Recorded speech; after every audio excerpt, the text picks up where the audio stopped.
გითხოვთ ამიხსენით, მხოლოდ მე ვარ ესეთი სულელი თუ მოკლედ 19 აპრილია ახლა 20 აპრილს არის აღდგომის ბრწყინვალე დღესასწაული, გილოცავთ წინასწარ ყველას და აი ასეთი რაღაც მაინტერესებს. უმეტესობა ადამიანების, ეხლა როგორ ფიქრობს, რაღაცა დაგეგმილი თუ აქვს, მაგალითად რაღაცა ახალი უნარის შესწავლა, სხეულს უნდა მიხედოს, ვარჯიში დაიწყოს, კონტენტი შექმნა ისწავლოს, ყველაფერს განიხილავს იმ ჭრილით, რომ აი აღდგომები ჩაივლის და მერე.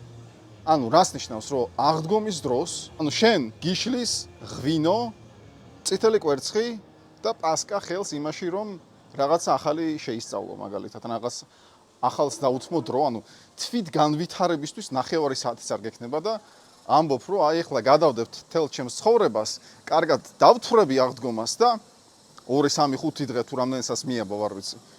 მერე კომიდან რო გამოვალ, ალკოჰოლური კომიდან, ან პასკების კომიდან, მერე მივხედავ თავს. ანუ ესე მუშაობს, ანუ ესე გინდა წარმატებას მიაღწიოს ცხოვრებაში? ანუ მე ვერ ხვდები მხოლოდ თუ ანუ გამაგებინეთ კომენტარებში, ანუ თქვენ რას ფიქრობთ ამაზე? როგორ შეიძლება დღესასწაულის გამო შეაჩერო თვით განვითარების პროცესი?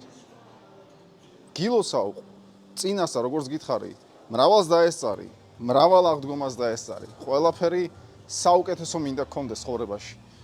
უბრალოდ თუ ასე შეხედავ, მე რამდენიც არ უნდა გისურვო თუ გადადებ შენს წარმატებას, აი აღდგომების მერე 1 სექტემბრის მერე დაიწყებ, ახალი წლის მერე, ანუ რა გამოვა? ანუ არ ვიცი. გილოცავთ ყველას, მიხედეთ თავს, რა მნიშვნელობა აქვს რომელი დღე არის.